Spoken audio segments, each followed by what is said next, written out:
A la luz de Krishnamurti, mi único interés es hacer que los hombres sean absoluta e incondicionalmente libres. Conducción: Horacio Bello, con la colaboración de Gustavo Litterman, Pablo Cruz e invitados especiales.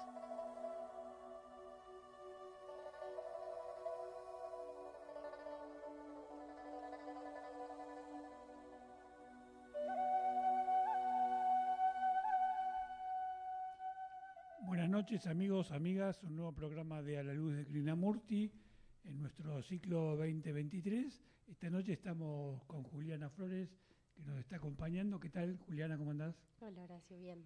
Bueno, me alegro, porque está ausente hoy Pablo Cruz con aviso.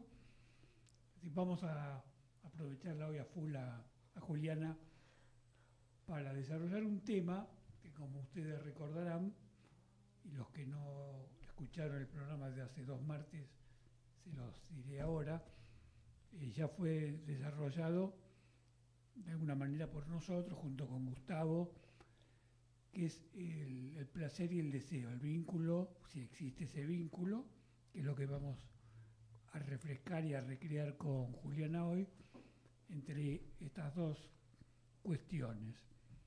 Deseo, placer, placer, deseo. ¿Qué viene primero? ¿Qué viene después? ¿Es lo mismo? Bueno, esto es lo que vamos a tratar de discernir hoy, y seguramente también con Gustavo en la última parte del programa. Como ya lo estuvimos hablando con Pablo, lo que voy a hacer es invitar a Juliana para que ella haga una introducción desde su perspectiva, desde el ángulo desde el cual ella lo ve este tema, para que a partir de esas cosas que ella va diciendo, uno pueda ir haciendo sus reflexiones, compartiendo o no los puntos de vista, pero de esa manera enfocándolo o ubicándolo en el centro desde el cual ella lo va a desarrollar. Así que le voy a dar la palabra a Juliana para que empiece el programa con esta cuestión. Muy bien, gracias. Bueno, tenemos por un lado el deseo, por otro lado el placer. Es interesante preguntarnos si están del mismo lado o si están en uno frente al otro. Desde mi perspectiva, están uno frente al otro, no en la misma. Y uno puede ser consecuencia del otro y entendido como la búsqueda también. Entonces el deseo es el movimiento que impulsa y el placer sería la consecuencia del desarrollo de esa acción. Eso nos lleva a ver cuál es ese movimiento que se está dando, desde dónde, qué está ocurriendo que se mueve desde el deseo hacia el placer o hacia la obtención del placer. Y habría que preguntarnos cuáles son las fuentes o cuáles son los movimientos desde los que se desarrolla, desde los que nace el placer y hacia dónde se dirige. El deseo suele impulsar, suele invitar a la búsqueda, suele invitar al movimiento de apertura, y el placer suele ser la consecuencia. Habría que también interesarnos un poco en qué tipo de planos del ser vamos a tener esta conversación, porque podríamos hablar de lo energético, podríamos hablar de lo emocional o podríamos hablar de lo físico. Si bien en cada uno de los planos podríamos hablar de movimientos similares, pensaría yo que no es completamente lo mismo. Entonces, si estamos hablando del cuerpo, del físico, sí, hay un aspecto que atiende completamente a lo biológico, que incluso ya estamos hablando de lo instintivo, de algo muy primal, que atiende a deseos, que es la manera en la que el instinto de supervivencia desarrolló el garantizar la especie, la reproducción y sí, garantizar la vida, ¿no? Entonces lo hace a través de ese deseo. Y de paso le dio un plus hermoso y es que concebir ese deseo tiene una cuota de placer. Entonces ahí estaríamos hablando de algo físico. Luego venimos nosotros que nos encanta complicar las cosas. Claro, justamente en esa complicación, vamos a hacer una interrupción acá y después lo seguimos desarrollando a partir de lo que estás planteando. Justamente los seres humanos tenemos la virtud de complicar las cosas porque tendemos a intelectualizar aquello que quizás no es intelectualizable. ¿Qué quiero decir con esto? Que de repente existe el deseo físico, meramente carnal, y lo convertimos en amor. Es decir, como necesitamos diferenciarnos de las demás especies porque nuestro ego nos exige, creemos que nuestras necesidades físicas tienen una cualidad superior al resto de los seres vivientes, ¿no? Entonces tendemos a darle un halo romántico a aquello que quizás, sin calificarlo moralmente, porque eso es otro de nuestros errores, es simplemente una necesidad carnal. Lo que pasa es que ahí hay un punto muy interesante que para mí es un poquito diferente. Y es que nosotros, desde ese ego del que tú estás hablando, creemos que nosotros sí sabemos lo que es amor y las otras especies no. Claro. Y me parece que lo que no hemos entendido es que todo es un movimiento que es amoroso en sí. Aun cuando a nivel, digamos, animal es mucho más potente y por ahí más fuerte, nosotros lo que hacemos es romantizarlo. Bueno. Lo convertimos en algo romántico, pero para mí el amor y el romanticismo están en dos. ¿Son dos cosas distintas? Claro. Bueno, de algún modo es lo que yo quise decir, quizás no me expresé del todo con corrección, porque ¿qué pasa? Como el hombre en el sentido genérico, ¿no? El hombre y la mujer, somos producto básicamente de nuestra cultura y ancestralmente nuestra cultura tendió a reprimir la sexualidad, por ejemplo. También le dio un halo intelectual que terminó denominándose romanticismo, aquello que no podía administrar. Es decir, el animal no se hace un planteo moral porque tiene deseo sexual, por ejemplo, ¿no? Exacto. En cambio, nosotros sí hacemos una elaboración moral de lo que hacemos y de lo que no hacemos. Y en esa elaboración moral establecemos categorías, ¿no? Categorías de lo correcto y de lo incorrecto. Sí, pero ¿de dónde nace esa línea? Bueno. Porque también tendríamos ahí que revisar cómo se creó este sistema de moral, de dónde salió, porque aparentemente, según la historia, hay un grupito de humanos que quiso decir, tenemos la razón y entendemos cómo funciona, y con esto vamos a decirles a todos ustedes cómo es ser un buen ser humano y cómo es ser un mal ser humano. Y ahí tiene una cadena de creencias, tiene todo que ver con cómo definimos moralmente lo correcto o incorrecto. Claro. Entonces, ya ahí pasamos a dónde estamos, qué estamos atendiendo como deseo y qué es lo que estamos utilizando para que nos dé placer.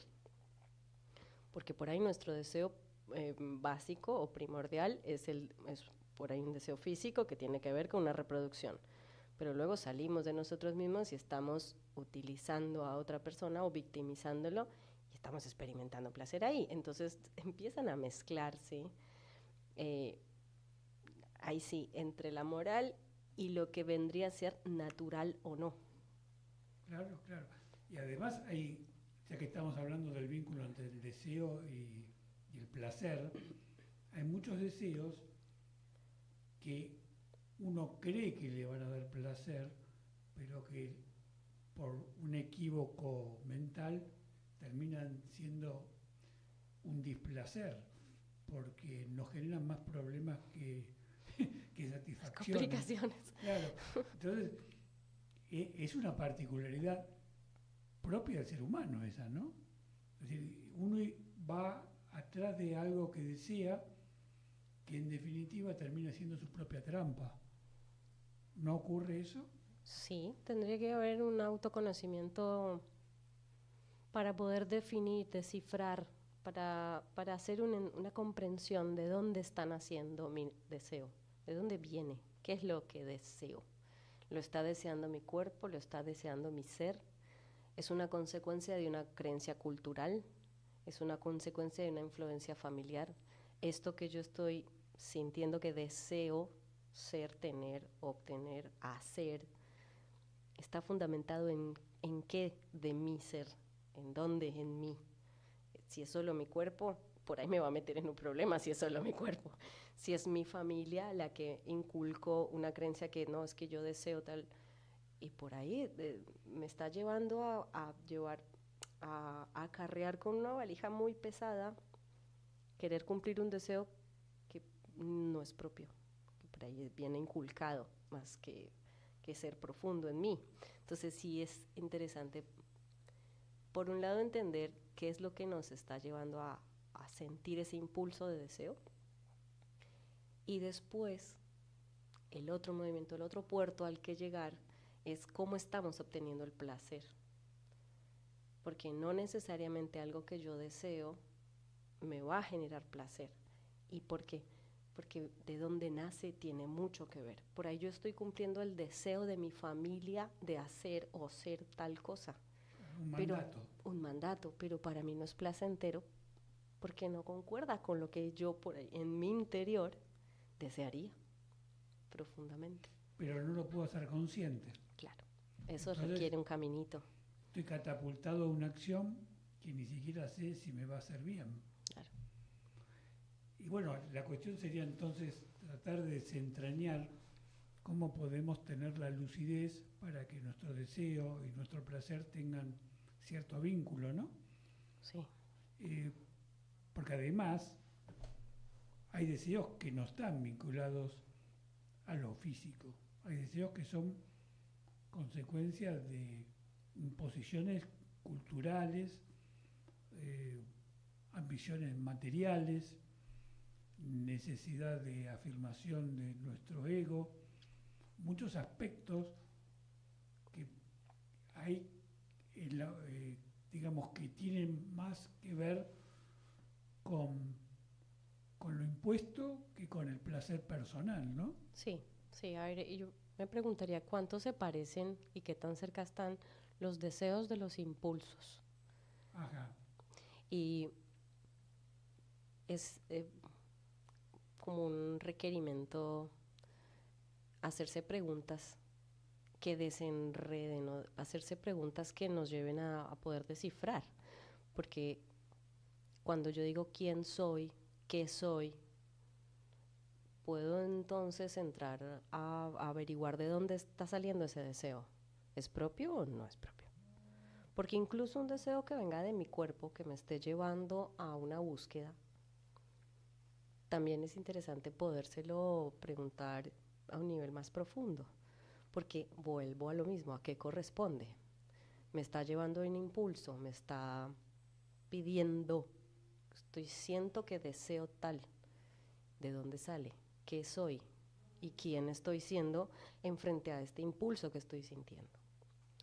Y frente a ese deseo, frente a ese impulso, ¿cómo salgo de mí a obedecerlo o a contemplarlo o a satisfacerlo? ¿Cuánto estoy dispuesto a atravesar o a dónde estoy dispuesto a llegar por cumplir ese deseo? ¿Y cumplir ese deseo implica o no implica placer? Porque por ahí no necesariamente. Entonces volvemos claro, a ese punto. Claro, porque vos fíjate que los seres humanos hemos tendido, como dijimos hace unos minutos, a buscar el mecanismo de la represión cuando se nos hace confusa la cosa. Entonces, optamos, como no tenemos claridad de cómo surge esto que vos estás invitando a plantear en nuestro fuero íntimo, como no lo tenemos claro, lo reprimimos. Decimos, bueno, por la duda lo reprimo, a ver si me voy al cuerno, me voy de mambo, como se dice hoy, me voy a la cuneta y no tengo regreso. Entonces me reprimo. Ahora, todos sabemos que la represión tiene patas cortas.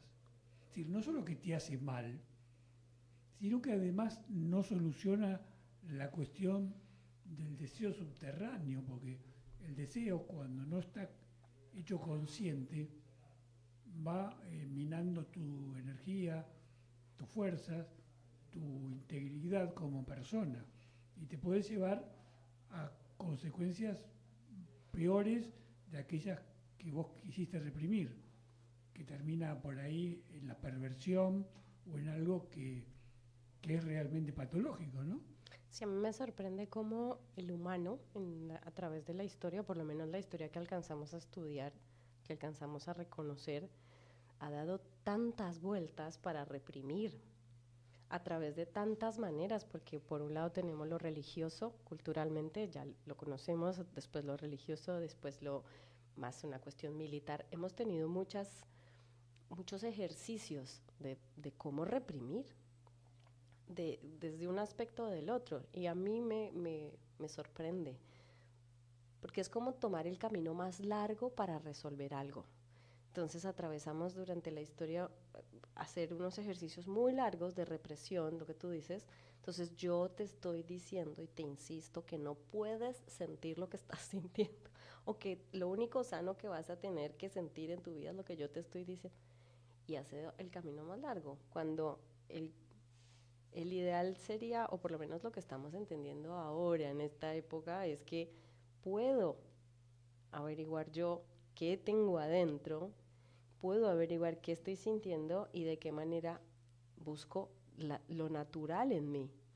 Y sí, hemos entendido que no nos podemos dañar unos a los otros, que debemos cuidarnos, que debemos respetarnos, pero eso no implica que me tengas que obligar a desear lo que me tienes que impartir, ni como religión, ni como cultura, ni como sociedad. Entonces me llama mucho la atención. ¿Cuál es la necesidad que hemos tenido de reprimir y de indicar qué es lo que es correctamente deseable y lo que no? Bueno, a mí me gustaría ensayar una hipótesis que por supuesto es cuestionable y puede a la vez llevarnos a otro tipo de respuestas, ¿no? Y es que los seres humanos, una de las características que tenemos es la necesidad de ser distinto a las demás especies, y más particularmente ser superiores a las demás especies. Entonces, en ese intento de superioridad, porque no es una superioridad real, hoy sabemos que es una fantasía, vemos que hay cosas que nos igualan a las demás especies. Por ejemplo, en lo físico, en el deseo sexual, en la carnalidad, que hace que a la vez nos identifiquemos biológicamente de una manera casi inconfundible, o mejor dicho, incontrastable, porque estamos hechos del mismo material. Entonces, esa necesidad que nuestra psiquis inventó nos llevó justamente a reprimir aquello que contradecía eso. Totalmente. Era que somos iguales. Totalmente, una necesidad de diferenciación que nos llevó a poner el foco, la mirada en las diferencias y a crear un abismo de distancia con lo natural y con la naturaleza, con lo cual llevamos mucho tiempo perdido de conocernos a nosotros mismos en qué es lo que nos conecta, claro, qué es lo que nos iguala, cómo podemos desarrollar maneras de convivir con el planeta, con la naturaleza, con la energía, con las emociones, con todo lo que ya somos. Sí, hemos perdido siglos en estupideces. Sí, diferenciándonos y desarrollando todo un sistema moral que nos tiene a una distancia y en un maltrato, porque no solo nos maltratamos a nosotros como especie, sino que maltratamos todo nuestro entorno, claro, lo que tenemos cerca. Claro. Entonces tenemos zoológicos para observar cómo se comportan las otras especies y ¿qué fue lo que hicimos? Es por eso te decía, es como de dar el camino más largo para algo que estaba ya ahí. Sí, porque si vos te pones a analizar, la catástrofe ecológica en definitiva es consecuencia de esa visión del hombre. Exacto. Y la visión antropocéntrica de la existencia es, digamos, la madre o el padre, como lo querramos llamar, del deterioro ecológico. Claro. Si nosotros hubiésemos comprendido que éramos parte, algo tan sencillo que hoy se dice así como un cliché, somos parte de la naturaleza. Pero ¿cuántos en realidad lo asumen eso? Sí, sí, sí, sí. Y ahora que está de moda hablar de la toxicidad, nos convertimos en la toxina. Claro.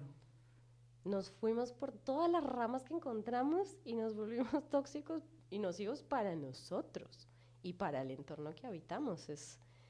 Y tiene alguna particularidad y es que es súper sencillo. Seguir el deseo que te implica conservar la especie y garantizar la supervivencia era algo sencillo.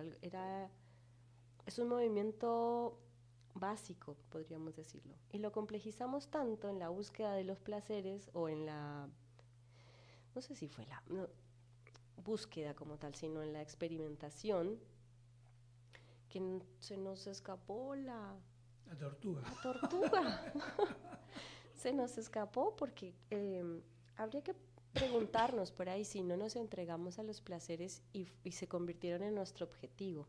Dejamos de observar los deseos en su pureza y de permitirnos analizarlos y los placeres nos tomaron Porque además el deseo reprimido se convierte en obsesión, sí. Y la obsesión termina siendo una patología. Sí. En cambio el deseo natural, como todo, es decir, la naturaleza es mucho más sabia que nosotros. Nosotros somos hijos de la naturaleza y por lo tanto la naturaleza sabe mucho más de la vida que nosotros mismos. Pero como no lo queremos aceptar, porque además nuestra soberbia humana nos lleva a creer que le podemos enseñar a la naturaleza lo que hay que hacer, y así le va, nos va, Así estamos. así no va. Creo que en este campo está muy, muy reflejado. Y un poco saliendo, no sé si saliendo, pero viéndolo un poquito, de una forma un poquito más amplia, la cuestión del deseo, porque como dijimos anteriormente, no está solamente vinculado al deseo físico. Hay un deseo que tiene otras connotaciones, ¿no? En nosotros, que nos lleva a vivir persiguiendo objetivos que están solo en nuestra cabeza, ¿no? Sí, sí, sí, sí. Por eso no podemos dejar de nombrar lo que implica la familia, la cultura, la sociedad en la que vivimos, porque no estamos solos, estamos compuestos de todos estos componentes y implican deseos también. Por eso es que de alguna manera van tan de la mano con el placer, porque muchas veces nos quedamos atrapados en la experimentación del placer y no observamos la naturaleza o la raíz del deseo. Porque también a veces nos pasa que al desarrollar ese deseo nos genera un placer, nos genera uno o más placeres. Y ese también es como un espejismo en el que nos quedamos atrapados muchas veces. El deseo nos estaba indicando algo que muy posiblemente era incluso natural y nos generó un placer y nos quedamos allí atrapados. Entonces no observamos el deseo como tal, porque por ahí de los que estamos hablando, esos más instintivos, son muy básicos, ¿no? Los físicos, digamos, nos llevan a garantizar la especie, nos llevan y además son efímeros. Y son efímeros, eso era lo siguiente que te iba a decir. Una vez cumplen su objetivo, se disuelven, terminan siendo muy sencillos en eso, pero los que vienen más de lo social, los que ya implican la parte intelectual y los que ya implican toda nuestra historia un poquito pesada en los hombros, estos nos llevan a otro tipo de placeres y estos no se disuelven, no son tan efímeros como los. Claro, pero además creo que nosotros le agregamos una dosis mayor de complejidad, y es que como nuestra mente está siempre elaborando fantasías, también elaboramos fantasías sobre los placeres que hemos tenido y las ideas que tenemos sobre los placeres que hemos tenido. Entonces tendemos a buscar repetir lo que nos pasó porque nos dio placer. Y es otra gran fantasía, porque las cosas son irrepetibles. Entonces, yo deseo repetir esa relación que tuve con fulana o con fulano.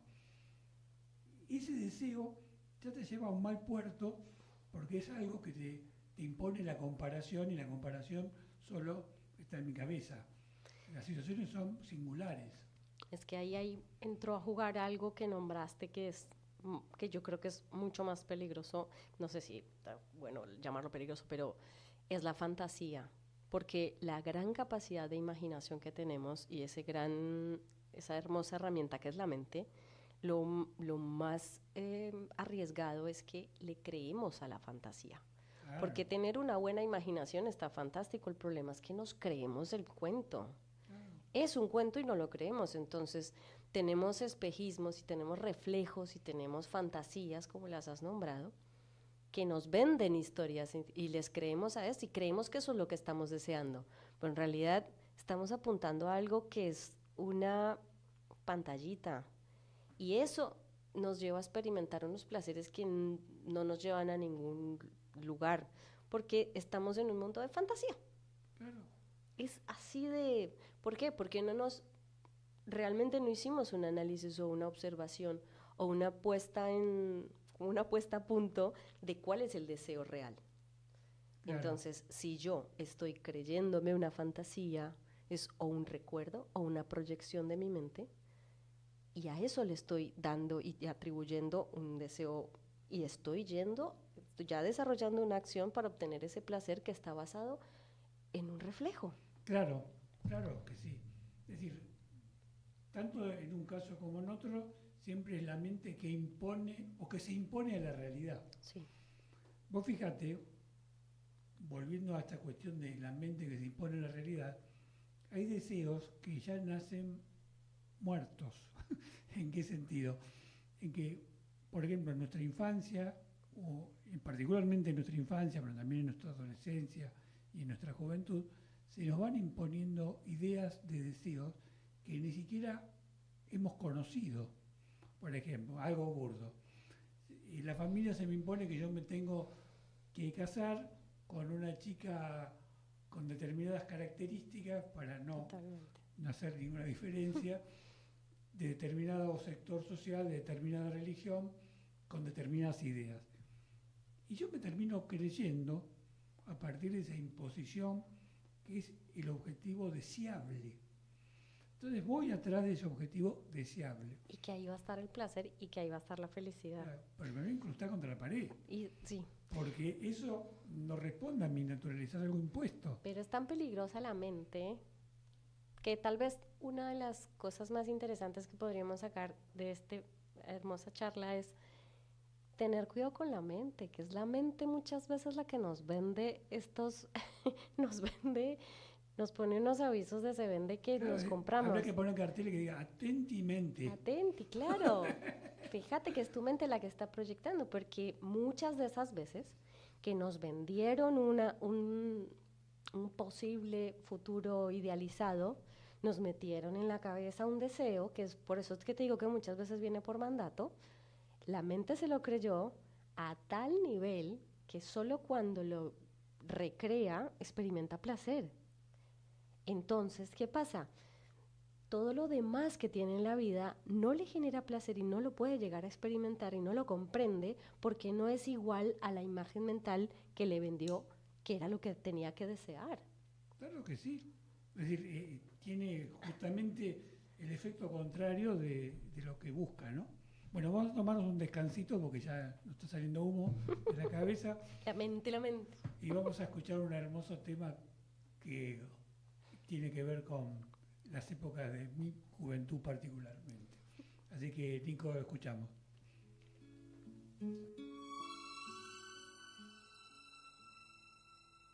Uno se cree que los mató el tiempo y la ausencia,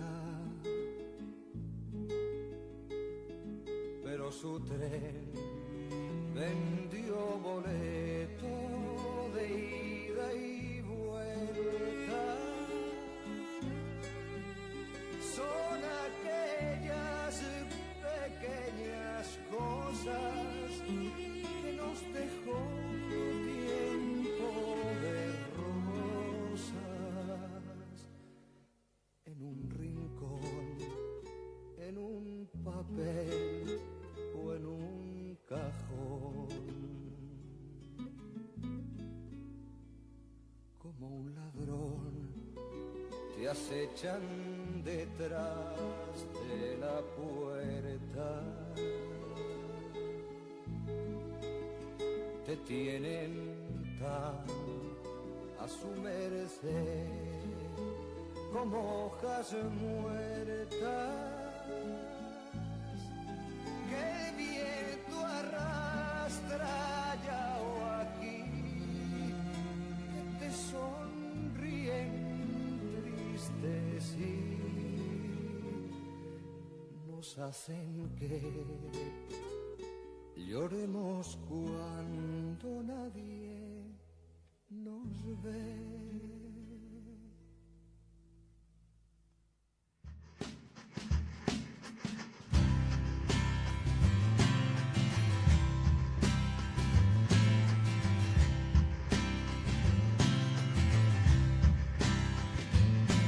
Recuerdo una vez en un viejo país, un rey, un noble campesino leal, le dijo: te ofrezco lujos y placeres si tú me enseñas a vivir feliz. El humilde hombre le dijo: no puedo yo enseñarte a vivir feliz. Tú con tu dinero, lujos y placeres, jamás podrás a vivir feliz. El rey lloró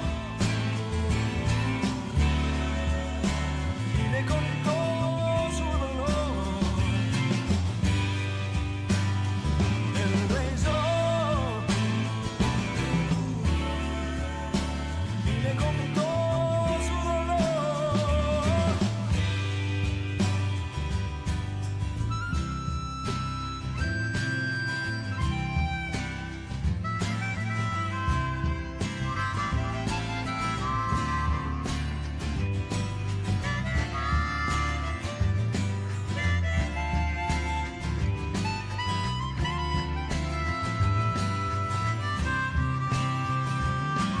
El humilde hombre le dijo: no puedo yo enseñarte a vivir feliz. Tú con tu dinero, lujos y placeres, jamás podrás a vivir feliz. Y el rey lloró y le contó su dolor. El rey lloró y le contó su dolor. El rey lloró y le contó su dolor. El rey lloró y le contó su dolor.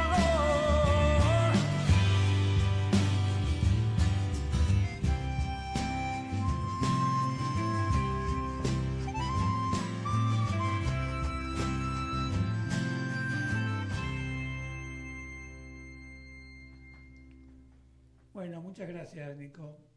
Tenemos a la estrella en línea. Hola, Gustavo. ¿Qué tal? ¿Cómo va Horacio? ¿Cómo va Juliana? Hola. Muy bien. ¿Cómo estás? Está avanzando. La he sentido muy bien a Juliana. su voz, las pausas, se ve que está pasando un buen momento personal. Totalmente, totalmente. ¿Y vos cómo andás? Bien, bien, Horacio, bien, Bueno, bien. ¿Estuviste escuchando algo del programa? Escuché más o menos desde las 8:10. Sí, vos sabés que cuando ustedes hablaban del tema, bueno, en un principio la gran represión sexual, ¿no?, del ser humano, y ahí es donde, por ejemplo, fue ese gran momento, ¿no?, en un principio en el Ashram de Hoyo, ¿no?, que tuve oportunidad de hablar con varios argentinos que estuvieron en ese ashram, y donde había mucha libertad sexual, donde muchas personas a partir de esa libertad sexual pudieron sacarse de encima muchos frenos que tenían en su vida, ¿no? Y que, por ejemplo, es la contracara de lo que mostró Krishnamurti, teniendo una vida sexual escondida, ¿no? Esa imagen de maestro célibe. Y bueno, sabrá él y la fundación por qué sostuvieron eso, ¿no? Pero esta figura tan castigada que es Hoyo, a mucha gente le hizo muy bien, ¿no? Digo esto así arrancando como ustedes habían arrancado desde la parte... Bueno, a muchos le hizo muy bien y a otros muy mal. eh, Bueno, a él le hizo muy bien porque hizo muchos millones de dólares. no, bueno, si hablamos de eso, Krishnamurti también hizo un montón, pero de repente, bueno, vos sabés que todos estos maestros van vendiendo algo y cobran por ello, ¿no? Nadie lo hace gratis. Yo creo Así que, más allá del caso personal de Hoyo, no, porque es motivo de un programa exclusivo, el tema de la libertad sexual, cuando uno no ha podido hacer primero el proceso interno de clarificación de qué es lo que le pasa en su interior, puede llegar a ser peligroso, porque es como destapar una olla a presión, ¿no? No digo que no haya que hacerlo, no digo que haya que mantener la represión, digo que se necesita un trabajo interno para comprender la naturaleza del deseo, ¿no?, que era un poco lo que estábamos hablando. Porque si, por ejemplo, una persona tuvo 20 años de represión sexual y tampoco sabe muy claramente por qué la tuvo, y de repente levantas la olla, puede ser que te vayas al otro extremo y que te estés perjudicando a vos mismo, y que sea reactivo lo que haces, no sea una manifestación natural y auténtica, sino que sea una mera conducta reactiva, ¿no? Que se aplica a cualquier otra cosa que no solo lo sexual, creo. Pero bueno, Claro, es cuestión de... yo he hablado hablarlo. con gente que se sanó, Claro, entonces puede me ser, hablaron, sí, me por hablaron supuesto. muy bien de lo que les tocó vivir, ¿no? Como vos bien dijiste, algunos se van al pasto en cualquier situación de la vida. Claro. Qué sé yo en el taxi, fíjate qué loco, ¿no? En el taxi llevé a una persona al hipódromo, ¿no?, que me decía, mira, yo estoy muy mal del corazón y me recomendaron caminar. Entonces dice, vengo al hipódromo cada vez que hay carrera, porque estoy durante todas las carreras y me la paso caminando. Dice, y la paso bien, y me hace bien en la salud. Y otro puede decir, bueno, pero pará, este se transformó en un jugador empedernido, ¿me entendés? Es decir, todo es de acuerdo también a cómo cada quien maneja cada tema, como vos decís. Lo interesante, lógicamente, es encontrar la raíz de todo, ¿no? Cuando se habla, por ejemplo, de este tema tan mentado, ¿no?, en todas las religiones, el desapego. ¿Desapegarse de qué? Pues la gente, desapegarse, y lo primero que dice, "Oh, me tengo que desapegar de lo material". Pará, ¿de lo material nada más? ¿O lo material es una consecuencia, como vos dijiste recién, de algo mucho más profundo?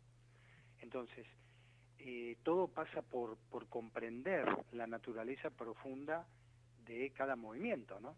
Del movimiento instintivo, del movimiento emocional, del movimiento racional, y después de movimientos mucho más sutiles que muchos seres humanos no le prestan atención ni les interesa, pero aquellos que le prestamos atención y nos interesa, intentamos ver también cuál es el sentido profundo de esas corrientes energéticas tan sutiles que en definitiva son las que nos conforman primariamente, ¿no? A ver, Juliana, ¿cómo lo ves vos? Pues es que también tiene que ver con cómo nos concebimos como seres, porque así como dice Gus, que cada quien ve cómo lo maneja, cada quien ve cómo lo maneja desde el concepto de quién es que tiene. Entonces no es lo mismo un niño criado en el siglo pasado o un niño criado actualmente, y no es lo mismo un niño criado dentro de una línea de pensamiento que de otra, porque va a entender quién es como ser y va a poder hacer un chequeo de dónde está naciendo su deseo y hacia dónde está apuntando. Entonces esa autocrítica, ese autoconocimiento también están fundamentados en quién me han ido enseñando a mí de lo que yo soy. Entonces, si bien nosotros hemos hecho un camino largo, porque ya de adultos hemos hecho todo un proceso de estudio, digamos, de nosotros mismos, también es la concepción de ser humano que tenemos. Que yo siento que estamos siendo invitados a plantearnos cosas más sanas, porque por lo que ya veníamos hablando, venimos con una toxicidad. Entonces no es lo mismo un adulto al que todo el tiempo le dijeron una secuencia de cosas de quién es, que lo llevaron a la represión, a un adulto que desde chico lo acompañaron a conocerse a sí mismo. Definitivamente no vamos a tener el mismo resultado. Entonces, sí podemos decir, no, depende de cómo cada quien lo maneje, pero es que cada quien lo maneja dependiendo de su propia historia también. Claro, claro. Fíjate que eso se relaciona con lo que hablábamos recién, lo que podría ser el desbarrancarse en un espacio de libertad, o quien en ese espacio de libertad podía abrir los grifos de su represión sin que digamos se desbordara el dique, sino que sirviera para sanarse, para comprenderse, porque en definitiva sanarse es comprenderse profundamente de dónde venía esa represión, el lugar que tenía para empezar a encauzar una vida más equilibrada, y bueno, y una vez que se encuentra el equilibrio, no seguir, porque si no también pasamos de la escasez al exceso y arrancamos también. Claro, vos fíjate que la figura del dique está interesante, porque se pone el dique para que el agua no pase. Cuando vos rompés el dique, el agua sale de golpe. Ahora, lo natural no es que salga de golpe, y tampoco lo natural es que esté el dique. Claro. Y Claro. eso es lo que tendríamos a lo que tendríamos que tender, ¿no? Sí, el tema que lo cultural nos coloca diques, ¿no? Claro, por supuesto, obvio. el Eso es lo chico complicado de la vida.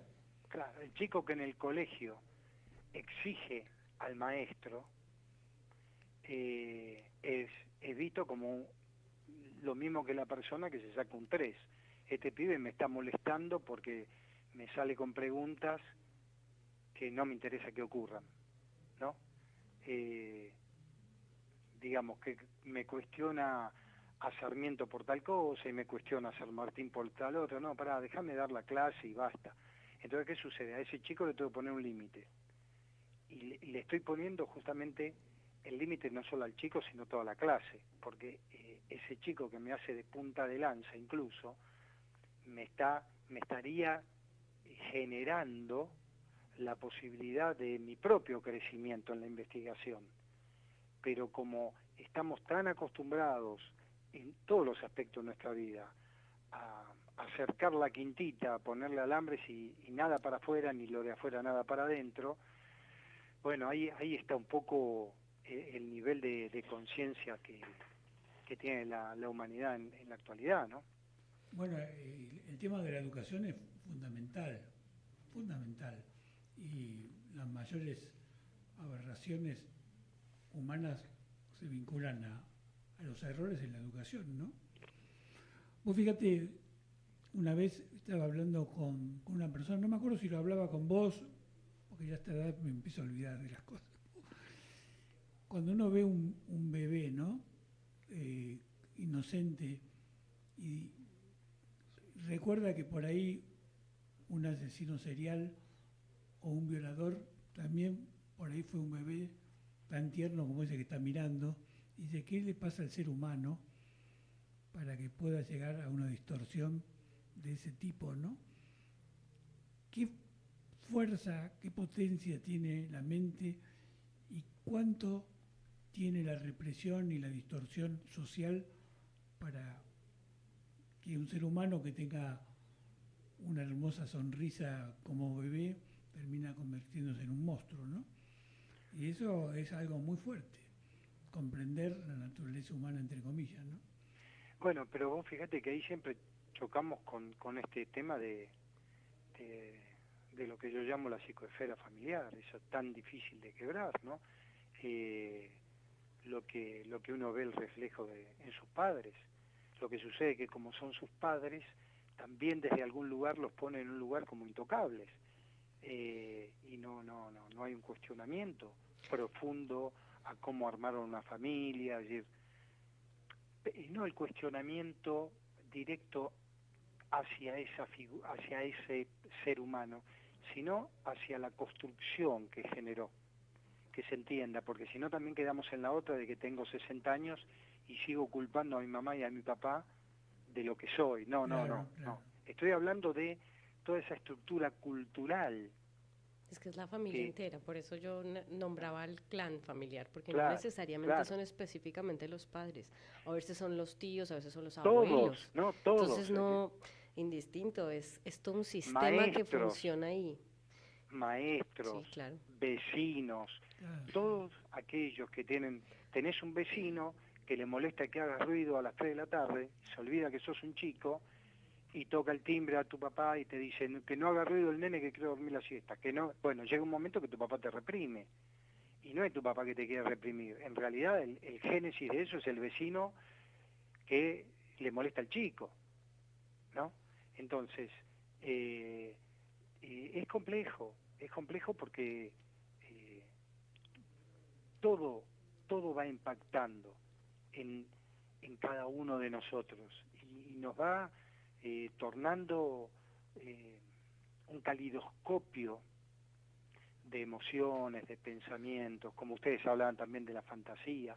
La fantasía es algo extraordinario a desarrollar. El problema es cuando, como también hablábamos del dique, cuando el asunto se desborda. Claro. Quizás ¿Sí? Entonces, todavía no hemos encontrado la forma de equilibrar la libertad con la responsabilidad. Es como una asignatura pendiente del ser humano.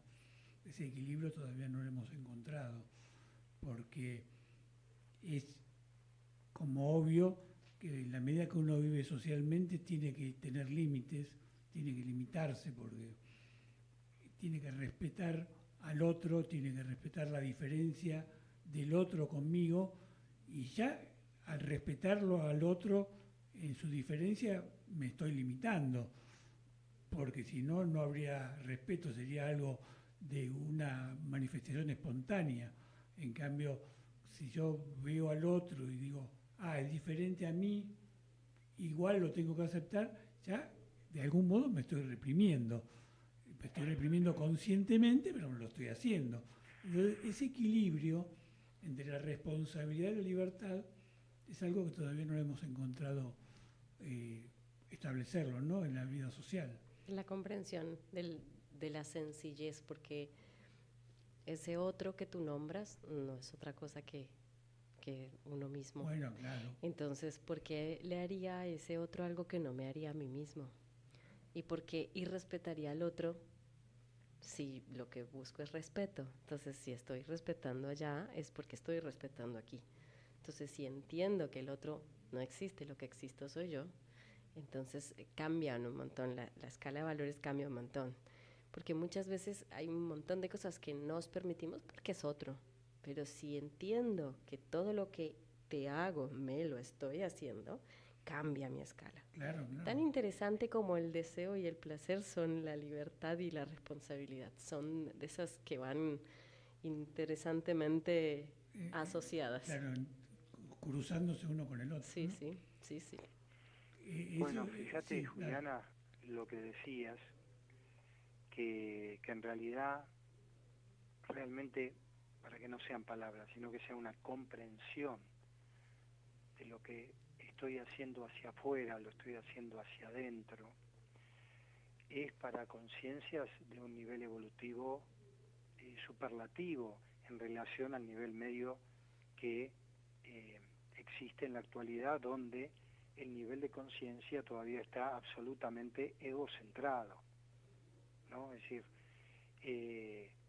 porque así como vos decís eso, está ese famoso dicho, antes que llore mi madre, que llore la tuya, ¿sí? Que es la contracara de lo que estás diciendo. Pero en realidad, si vos lo observás, el mundo se mueve así, las sociedades se mueven así, los clanes se mueven así, todo se mueve en cierta manera de esa manera, de esa forma. Es decir, vas a encontrar miles de personas, te va a decir, bueno, en los hospitales de la capital no tienen que venir lo de la provincia, porque están usufructuando un recurso de nosotros que aportamos el impuesto en la capital. Es decir, ya no lo ves como un ser humano, ya estás mirando a nivel recursos, El ¿no? número. Entonces, en cierta manera, yo estoy muy en contra de eso, pero sé que a Horacio le gusta mucho hablar de la realidad, y la realidad es esa. Bueno, Claro, a mí esta realidad para mí no la es, claro. pero indiscutidamente, si Horacio me dice, bueno, pero esperá, toca la mesa que estás apoyado ahora, tengo que decir, sí, Horacio, tenés razón. Pero hay Y- algo que es muy interesante lo que ustedes estaban hablando, que me gustaría que no se nos vaya antes de terminar, y es que Dale. hablaron del dique. Y hay un momento en el que me dio para tener esta comprensión, y es que es importantísima. El dique que es la mente.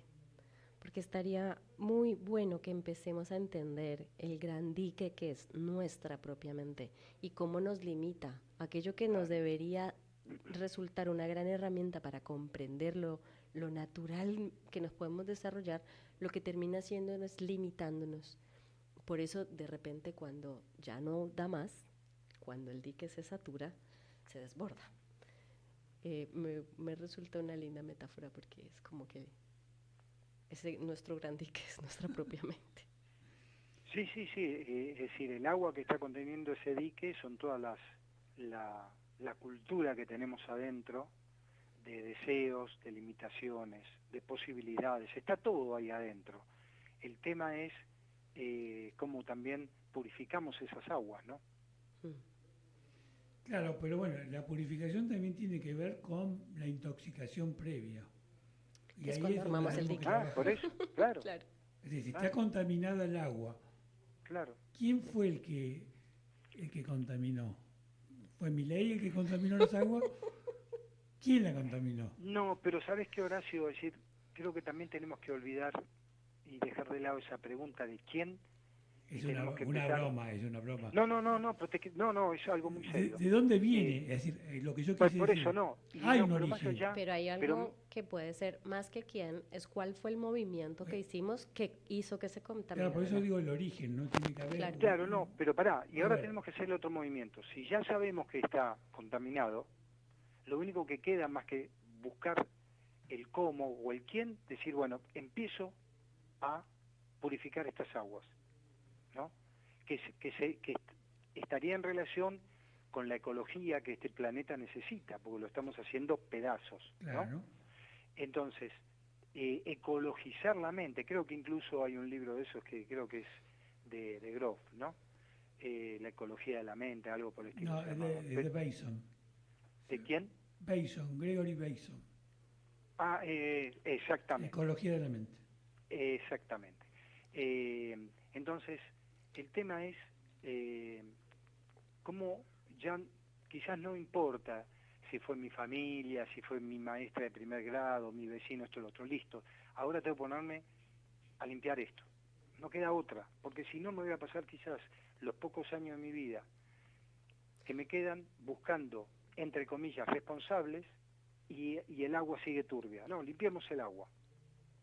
¿No? Igual Y yo como decía un amigo de mi papá, que se mueran los feos. lo propongo desde el movimiento. ¿Cuál fue el movimiento que hicimos que nos llevó a crear el dique para hacer un paso inverso? Y es, si nosotros con nuestra mente, en lugar de enfocarnos en entender cómo funciona desde un lugar de liberación, lo que hicimos fue coartar la posibilidad Claro. y creernos un montón de fantasías, entonces démonos cuenta que es una herramienta y no la realidad, porque nos convencimos de que era lo real. Y comprender la mecánica que gestó eso. Exacto, exacto. Por Hay una ahí mecánica apuntaba que yo. gestó eso. Sí, sí. Observarse cómo observar su mente en cuanto opera y en cómo opera. Sí, Y no es cuestión de encontrar un culpable, sino encontrar el mecanismo, porque ese mecanismo hay que abortarlo, porque es el que... Porque si vos descontaminás el agua y el tanque tiene una filtración con cosas contaminadas, por más que la estés potabilizando, se va a volver a se va a contaminar volver a el tanque. contaminar. ¿No? Entonces, ese equilibrio es fundamental. Claro, si la complejidad fue la construcción misma del dique, pues hay que revisar por qué se nos ocurrió construir un dique y no entender el flujo del agua natural. Mira, ya es tarde, pero yo aconsejaría a nuestros oyentes, Comprar una pastilla para no, descontar. mañana Purificar. a primera hora ir a comprar dinamita. Claro, hay que romper ese dique y dejar que el agua corra de manera natural y aprender a observarla. Bueno, estamos hablando de Milei, hablo de dinamita, así que vamos a Hay que cerrar tener porque parece cuidado. proselitismo. Hasta el Les próximo mando un martes. abrazo. Chao. Chao. Chao. Me divertí bastante. Chao. A la luz de Krishnamurti, mi único interés es hacer que los hombres